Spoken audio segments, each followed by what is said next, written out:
Have you ever found yourself giving a man your time, your affection, and your loyalty only to watch him slowly drift away, as if every ounce of care you offered somehow pushed him further from you? You replay the conversations, the little moments trying to locate where things went wrong. You remember how you tried to be patient, understanding, supportive, how you forgave his coldness, rationalized his silence, and turned crumbs of attention into imagined feasts of love. Yet in the end, you're left with a quiet ache, a burning confusion that whispers, "Why wasn't I enough?" The truth is, it's not about being enough. It's about understanding the hidden engine that drives male desire, the ego. The male ego is fragile, yet fierce soft in its insecurities, but loud in its hunger for validation. It doesn't respond to kindness the way you think it should. It doesn't bloom under constant affection or unconditional devotion. Instead, it is drawn magnetized even by the emotional sensations you make him feel, especially uncertainty, admiration, and challenge. When a woman unknowingly feeds his ego with predictability and neediness, she becomes emotionally invisible. But when she learns to interrupt that pattern, to step back with quiet composure rather than chase something profound happens. The balance of power shifts, and he begins to feel the absence of the mirror that once reflected his worth back to him. That absence is where obsession begins. Because when his ego loses the steady nourishment of your admiration, it panics. It searches for that reflection again.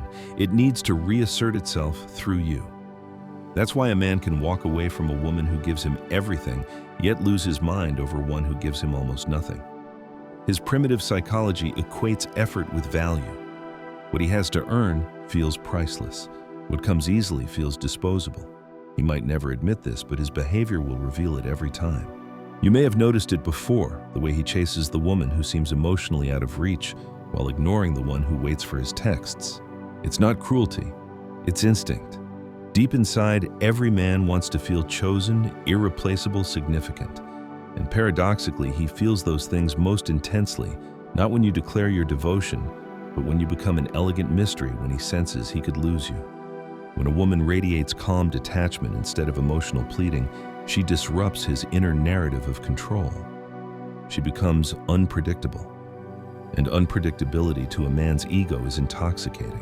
This isn't about manipulation. It's about emotional intelligence, about understanding how attraction really works. A man's ego is like a small, hungry child living inside a grown body. Every gesture of admiration feeds it.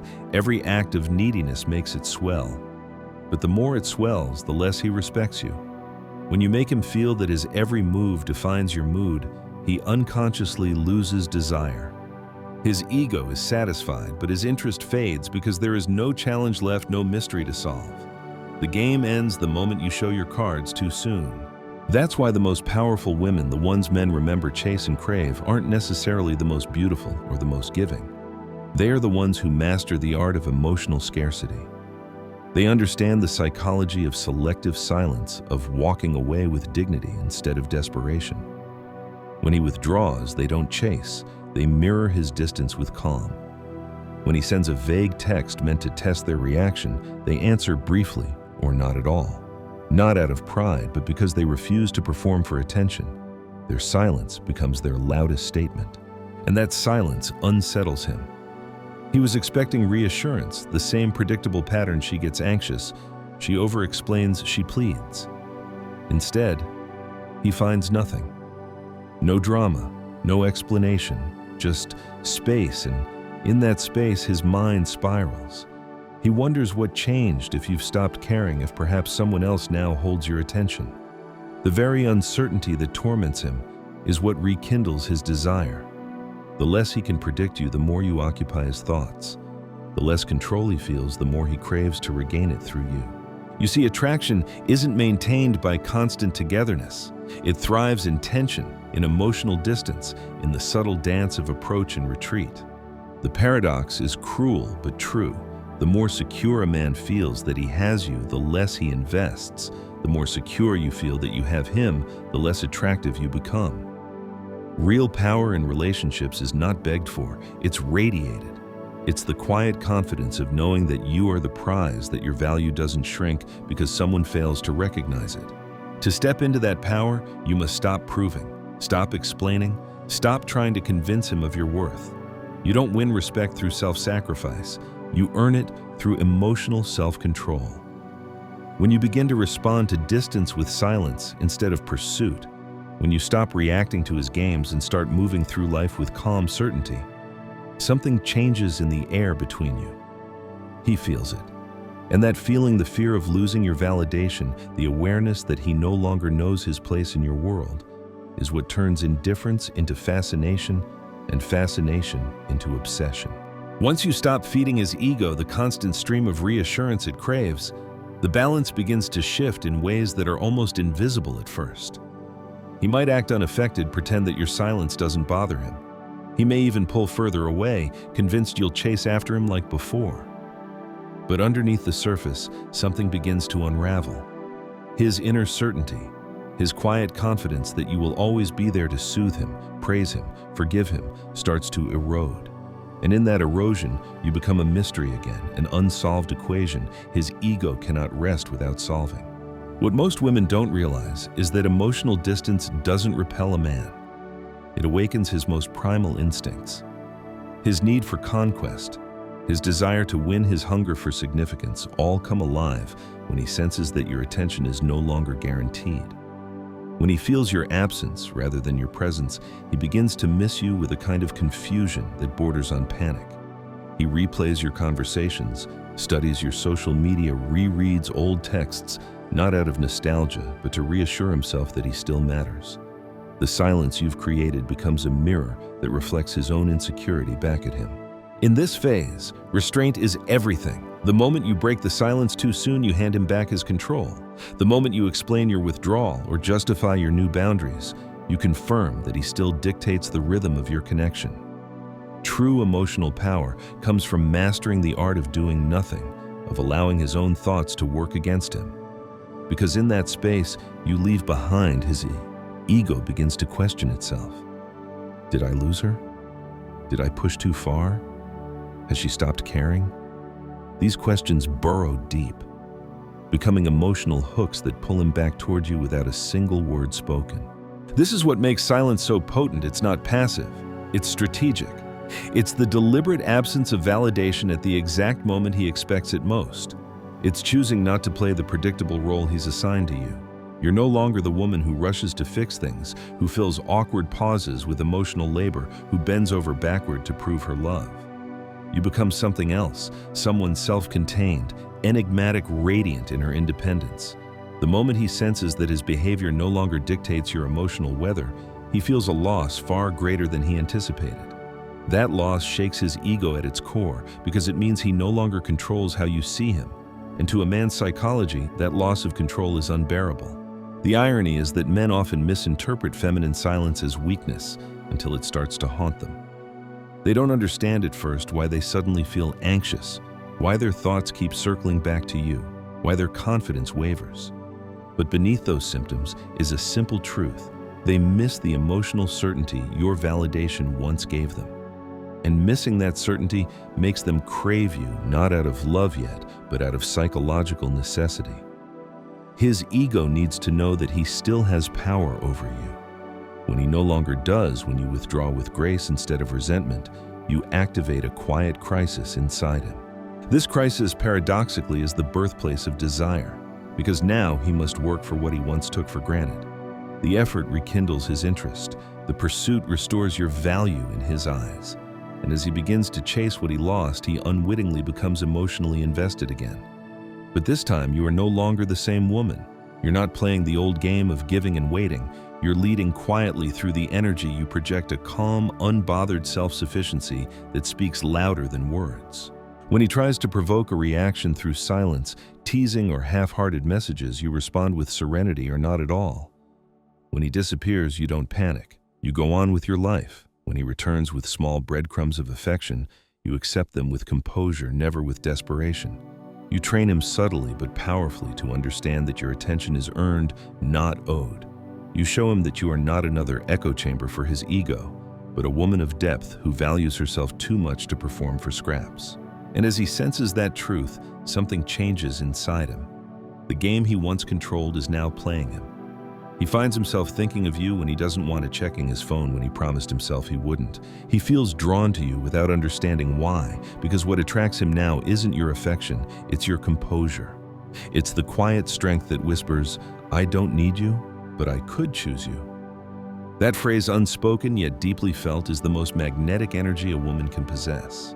Because when a man feels that he is no longer your center, that your life moves beautifully without him, that your happiness isn't tied to his attention, it strikes his ego in the most profound way possible. It awakens his fear of being ordinary in your world. And for a man's ego, that is intolerable. He must regain his significance. He must re-enter your orbit. But by then, the power dynamic has changed entirely. You are no longer seeking validation from him. He is seeking it from you. What follows is the paradoxical moment where the very silence that once seemed unbearable to him becomes his addiction. He begins to chase your attention with small gestures, tentative attempts to restore the comfort of your old pattern. He might reach out with a vague message, something casual, safe as though nothing happened. He's not asking how you are. He's checking whether he still matters. A woman who hasn't mastered emotional strategy might interpret this as a sign of reconciliation and rush to respond. But a woman grounded in her power sees it for what it is, a test of availability. Your task isn't to play cruel or manipulative games, it's to stay centered. You are no longer reacting, you are observing. You answer when it suits you, and when you do, you speak with calm brevity, never the warmth of someone starved for his presence. You don't punish him, you don't explain, and you certainly don't indulge his ego with eager enthusiasm.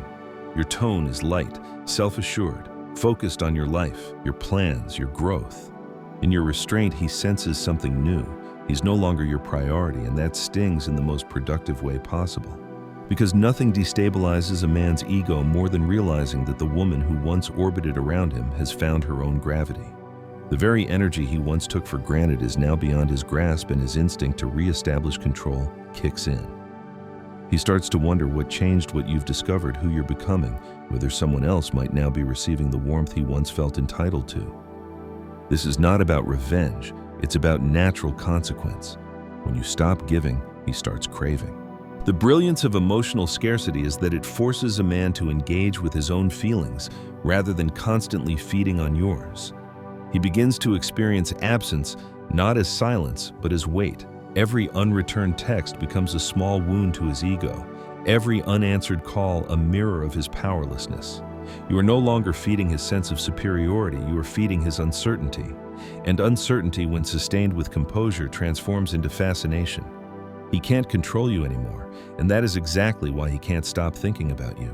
Yet here lies the deeper transformation, the part that matters most. As you withdraw your emotional energy from him, you redirect it toward yourself. You start to see how much of your identity was wrapped around earning someone's affection, how much peace you traded for the illusion of control. The very energy you used to invest in decoding his moods now fuels your self-growth, your work, your joy. And the more fulfilled you become without him, the more magnetically powerful you appear. This isn't coincidence, it's emotional alchemy. When your focus shifts inward, your presence changes. You radiate a quiet confidence that no external validation can mimic. That radiance doesn't just affect him, it changes how the world responds to you. People notice your calm, your poise, your unhurried way of being. You stop performing for attention because your worth is no longer up for debate. You stop chasing love because you are already rooted in self-respect. Ironically, this is the moment when he and others like him start to feel drawn toward you with intensity. The more you detach from needing their approval, the more they crave yours. The power you once begged for now emanates from you effortlessly. Of course, this doesn't mean you become emotionless or cold. True emotional strength is not about indifference, it's about selectivity. You still feel deeply, but you express it with discernment. You no longer reward inconsistency, you no longer chase half-hearted affection, and you never compete for attention. You understand that attention given too freely becomes invisible, while attention earned through effort becomes priceless. When you start living by this principle, every relationship in your life transforms, romantic or otherwise. He meanwhile feels the imbalance grow. He may start showing more effort, planning, pursuing, apologizing, but you must stay grounded. You cannot allow his sudden urgency to dictate your emotions. This is where many women falter, mistaking renewed pursuit for genuine transformation. But remember, his behavior may be driven not by love yet but by ego, by the need to reclaim what slipped away. Your calm detachment is not a tactic to make him love you. It's a filter to reveal who he really is. If his pursuit deepens into respect, patience, and genuine care, you'll know it's real. If it fades once you offer warmth again, you'll know it was never about love, only validation. The key is never to abandon the woman you became during his absence. Continue nurturing your life, your goals, your emotional sovereignty. Let him witness your evolution, but never make it a performance. You don't owe him proof of your happiness. Your composure speaks for itself. The more he sees you thriving without his influence, the more his ego struggles to reconcile what it once believed that you needed him to feel whole. Now, he must confront the truth: he was never your source of power. He was only the mirror through which you finally recognized it. And once you see yourself this clearly, you can never unsee it. You no longer wait for someone to validate your worth. You've reclaimed the authorship of your story. He may still orbit around your silence, desperate to re-enter your world, but you now understand the real victory isn't his obsession, it's your freedom. Freedom is the final transformation, the moment when the power you once tried to gain from him becomes the quiet strength you now carry within yourself. You no longer need him to validate your existence or to prove that you're lovable. You've already witnessed the evidence in your own evolution, the calm that follows detachment, the confidence that comes from emotional control, the beauty of choosing yourself again and again. What began as heartbreak has become a process of rebirth. You've stopped chasing not because you've lost hope in love, but because you've learned that real love can only grow where respect already exists. By now, he feels the shift completely. He might not articulate it, but his ego knows the difference. You used to orbit around him, reacting to every silence, every text, every mood swing. Now you exist in your own gravity, and he's the one spinning in confusion. He watches you living with purpose, connecting with new people, maybe even laughing in ways he hasn't seen before. There's no bitterness, no visible anger, just serenity. And that serenity cuts deeper than any accusation could, because it tells him the one thing his ego never wanted to hear: he no longer matters as much as he once did. This realization ignites the deepest kind of regret, not always for losing your love, but for losing the reflection of power he once saw in your eyes. It's a loss he can't easily name, and it unsettles him more than he expects. When a man feels he can no longer control how you perceive him, when he realizes your validation is gone, his confidence falters. He might attempt grand gestures, messages filled with nostalgia, sudden visits, even declarations of love. But you've changed too much to respond the same way. You don't need closure. You don't need explanations. You simply observe, decide, and continue walking your path. That's what true emotional mastery looks like. Not icy detachment, but self-directed peace. And this peace has a strange magnetic pull. The same silence that once drove him to test your limits now draws him in. He senses that you are no longer accessible on the same emotional frequency, and that awareness becomes both torment and fascination. He may never fully understand that what draws him is not your absence, but your energy, an energy that no longer bends, no longer breaks, no longer pleads. You've become what his ego cannot conquer: a woman who belongs entirely to herself. But the beauty of this transformation isn't about making him chase. It's about realizing that your worth never depended on whether he did. When you stop living reactively, when your emotions no longer dance to someone else's rhythm, you step into a rare kind of strength that few ever reach. The paradox of attraction becomes clear. The less you need to be chosen, the more magnetic you become. And not because of any strategy or performance, but because self-respect radiates through everything you do. You no longer fear silence. You no longer mistake solitude for loneliness. In fact, you begin to relish it, the quiet, where your thoughts align, where your emotions stabilize, where your power recharges. From this space, you no longer see relationships as battles for control, but as reflections of mutual growth. You no longer want to be someone's obsession. You want to be someone's equal. And the irony, of course, is that by releasing the need to be desired, you become utterly irresistible. This is the final stage of emotional evolution, when you can love without attachment. Give without losing yourself and walk away without resentment. You've learned to use your silence not as a weapon, but as a boundary. You've turned withdrawal into a sacred act of self-preservation. You've realized that not responding isn't about punishment, it's about peace. And in that peace, you find the truest form of power, not the power to control others, but the power to remain unmoved by what once destabilized you. When you reach this point, something else happens too. The world begins to mirror your energy. People treat you differently, not because you demand respect, but because you embody it. Opportunities open, friendships deepen, even love when it comes again feels different. It's no longer about filling a void, it's about sharing abundance. You no longer fear losing someone because you've already learned that losing yourself is the only real loss worth fearing. And as for him, the man who once felt larger than life in your story, he becomes a teacher, not a villain. He showed you the pattern you needed to break the lesson you needed to learn. Without knowing it, he pushed you toward a version of yourself that doesn't just survive relationships, but masters them. The emotional games no longer interest you. The cycle of giving and proving has ended. What remains is clarity's love is never a transaction, and power in love is never taken, it's reclaimed through awareness. So if you find yourself in that quiet phase now, the one where you're tempted to reach out to explain, to make him understand, pause.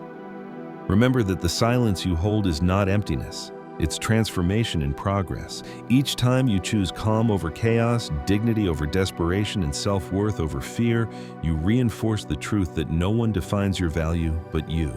And that perhaps is the most profound form of attraction there is, the kind that doesn't beg to be seen but simply shines. If this message resonated with you, take a moment to reflect on your own strength.